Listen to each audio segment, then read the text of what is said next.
Time to make the donuts yet again. 6 in the morning, headed to Johnson City to do wake. Good morning. I'm Zach, and I suffer from road rage. Just kidding.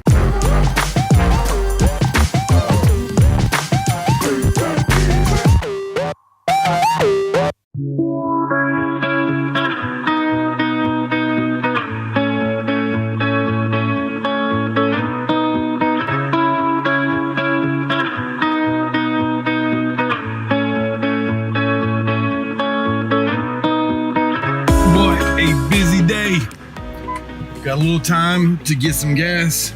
It's Mother's Day weekend and a jewelry store is busy.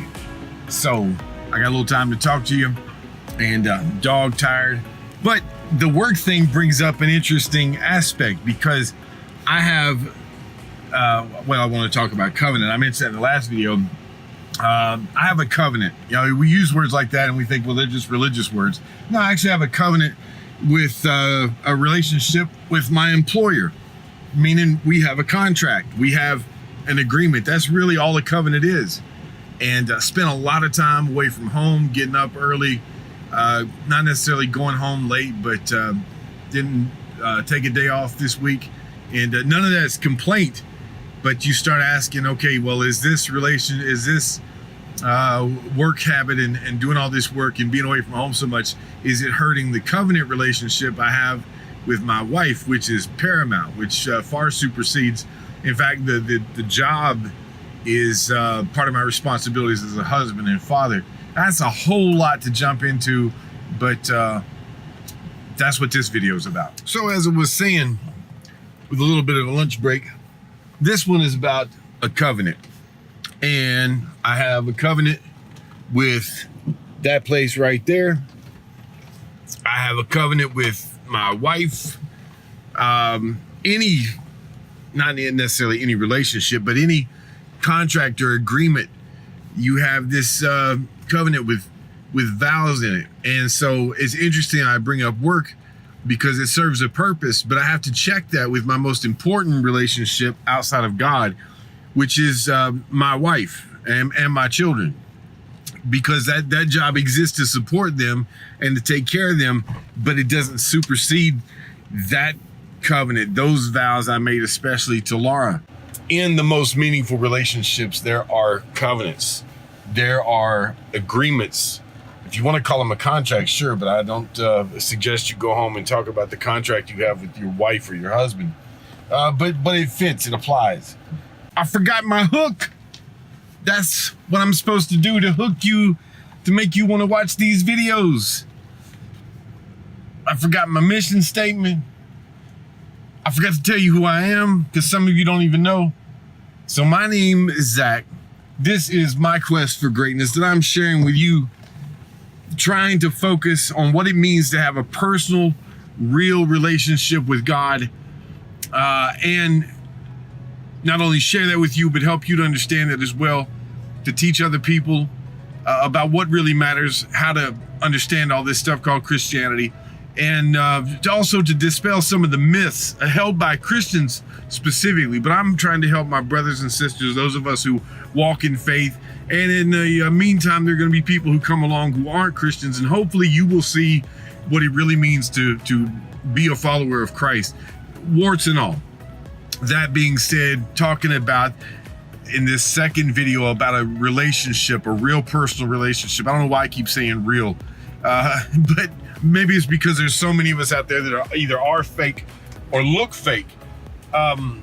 So it's an honest, let's just say it that way. It's an honest look.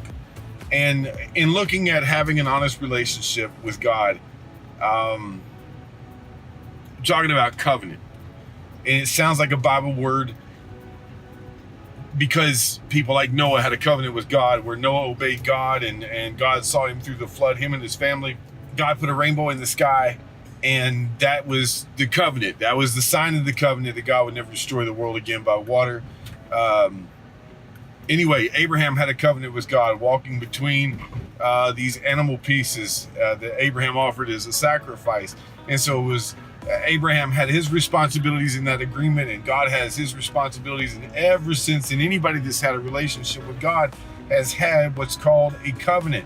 If you're married, you have a covenant with your husband, your wife, whomever. And that's really what we're looking at. Headed to Michael's because I got to get some putty so I can stick it on different surfaces and hold this phone, which serves as my camera. Well, I'm done with the store. You know why you never go anywhere with me? Because I'm still Nancy about taking you with me. Because I'm worried about what people are going to think while I'm recording and talking to a phone. I'm going to get over that one of these days. Until then, these videos will just be boring. I don't know. But anyway, so that would have been a fun trip, actually, me standing around in Michael's looking like I don't belong. Anyway, talking about covenants. Look, the idea is to understand it as an agreement with vows. The question is that how you think of God? So I'm asking you a legit question midstream here, and reply in the comments. I want to see, even though there may be just a few of you watching this, I want to see if you think of God in terms of relationship. Like, do you think of it like you would your husband or wife or your closest friend, whatever your closest relationship is? Would you think of it in those terms, or do you think of God in those terms? Or do you think of him more like church and we go see God and it's kind of like this little compartment over here? That's really one of the litmus tests, is to look at your relationship with God and see if it compares or more so contrasts with relationships that you have with people. All right, I'm going to be getting into scripture, more scripture than I've used so far, which is a whole lot of none in the past 2 videos. But as we explore this idea of relationship, the word for the day, once again, if you hadn't heard it 100 times already, is covenant. It is that relationship that you have with God, or hopefully you have with God. And sorry, every time the cops are around me, it freaks me out. So hold on a sec. All right, so let's just stop this one here. Stop with that question and let you answer it below. I'm going to come back next time and talk about what all of us as Christians have already done, but reword that in a little different way so maybe you think about it in terms of a relationship. I'm challenging you to think. That's part of this channel as well, is getting you to think, because critical thinking is a lost art in our society. And so come back. I almost said a church phrase, the next appointed time. For some of you in church, you'll know what that means. But come back for the next video. Check out part 3.